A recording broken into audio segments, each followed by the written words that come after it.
Avec Généatique, vous allez pouvoir aussi échanger vos données, présenter votre généalogie pour trouver des contacts et avancer dans vos recherches généalogiques. Nous allons voir d'abord l'export sur mesarbres.net pour mettre votre généalogie en ligne et accéder aussi aux recherches des personnes sur ce site. Donc vous allez dans Fichier, Export, et vous choisissez Exporter ma généalogie vers mesarbres.net. Ici, vous allez cliquer donc sur Continuer. Si vous avez déjà un compte, vous allez cliquer sur J'ai déjà un compte, ou vous allez saisir votre adresse mail, choisir un mot de passe pour pouvoir vous inscrire. Donc, ici, nous allons saisir les informations afin de pouvoir se connecter. Vous êtes connecté au site mesarbres.net, vous allez choisir ensuite si vous voulez le mettre en mode privé ou en mode public et de masquer ou non les filiations.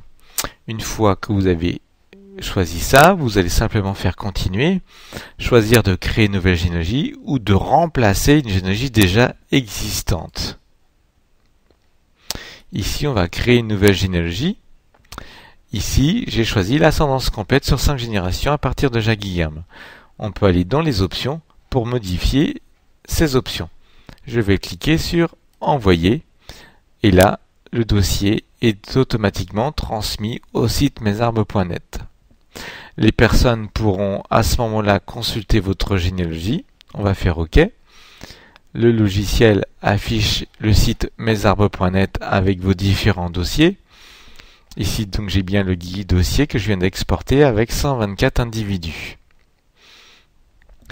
Et grâce aussi à mesarbres.net, on va le voir, vous pourrez rechercher dans les autres dossiers. On va retourner voilà, dans la généalogie. Ici, dans la recherche, vous avez recherche chez la personne sur mesarbres.net. Vous pouvez d'ailleurs vous connecter à votre compte si vous ne voulez pas faire une recherche sur votre compte lui-même pour qu'il apparaisse. Donc vous faites rechercher sur mesarbres.net et voilà, le logiciel affiche tous les Jacques Guilherme qui sont présents sur mesarbres.net. Vous avez ensuite la possibilité de voir la généalogie de chaque personne afin de voir s'il s'agit bien de votre ancêtre ou non. Donc très facilement, vous allez pouvoir mettre votre généalogie en ligne afin de la montrer aux autres généalogistes. Donc cet accès, vous pourrez le limiter à certaines personnes et donner un accès plus large aux données contemporaines par exemple à vos cousins, puisque si vous mettez un accès public à votre généalogie sur mesarbres.net, vous pourrez cacher les personnes contemporaines. Attention, lorsque vous êtes connecté, vous voyez vos données, mais si vous déconnectez, vous verrez que les données sont bien protégées et que personne d'autre ne les voit. Donc, une fois mis votre généalogie sur mesarbres.net, vous allez certainement avoir des contacts et vous allez vouloir échanger vos données généalogiques.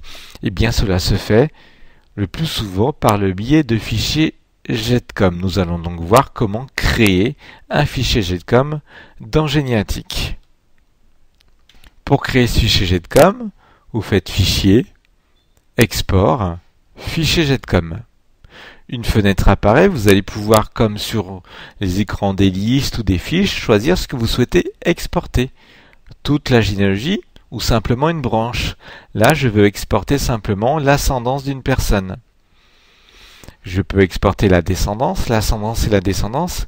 Si vous voulez toute la famille avec les cousins, vous allez prendre lien de parenté. Là, c'est Louis Fichou. Je vais sélectionner un autre individu. Donc je vais aller chercher Guilherme Jacques, qui est ici le numéro 16. Voilà, donc je vais exporter tous ceux qui ont un lien de parenté avec Jacques Guilherme dans un degré civil d'au moins 5 degrés. Alors je peux limiter l'exportation par exemple pour supprimer les personnes ayant vécu ou supprimer simplement les événements postérieurs. Il y aura les personnes mais sans événements. Ensuite je clique sur suivant, j'ai des options où je veux l'exporter. Là vous avez le choix, vous pouvez tout à fait l'exporter sur votre clé USB ou ici dans Documents, Généatique, Mes documents. Vous avez le nom du dossier qui est indiqué avec la date du jour.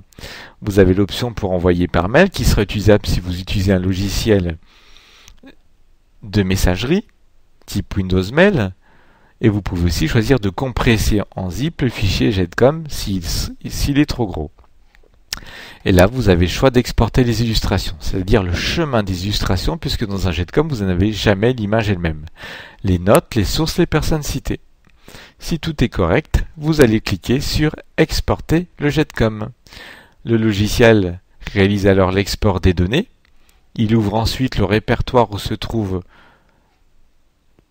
le fichier JETCOM, il est là. Et vous pourrez, à ce moment-là, l'envoyer, le mettre où vous le souhaitez. On va fermer cet écran. Il vous indique le fichier JETCOM a été réalisé avec succès. Il est enregistré à l'adresse suivante.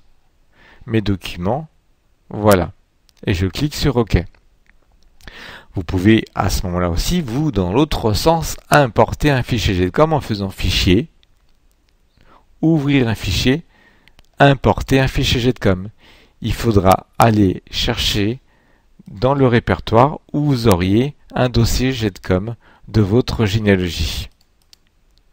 Voilà, par exemple, le même, je reprends le dossier, je clique sur Ouvrir, je peux changer au nom le nom du dossier, je clique sur OK, et là j'ai les fenêtres d'import qui apparaissent.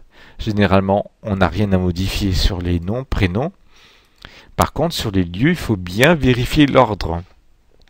Commune, vérifier que ça soit bien la commune. Le code, voilà, il faut que l'intitulé des colonnes correspond à ce qu'il y a dessous. Là, tout est correct. Commune, code, la région, le pays, le lieu dit. Le nom du département clair n'est pas utile puisque Géniatique saura que le 29, c'est le Finistère, comme on le verra apparaître par exemple dans les listes et les fiches. Je fais suivant, je peux lancer l'import du fichier JETCOM. Et donc à ce moment-là, Géniatique transforme mon fichier JETCOM en un dossier Géniatique que je pourrais consulter comme les autres. Là, j'ai bien 341 personnes, il m'affiche une personne, et je peux aller dans la recherche, voir tous les individus du dossier JETCOM. Voilà, donc là j'ai fait mon import JETCOM dans Géniatique. Donc, grâce au logiciel, vous allez pouvoir mettre votre généalogie, exporter des fichiers JETCOM pour les transmettre à des cousins qui ont un autre logiciel ou Géniatique pour pouvoir transmettre des branches. Vous allez pouvoir aussi importer des JETCOM que l'on vous a transmis.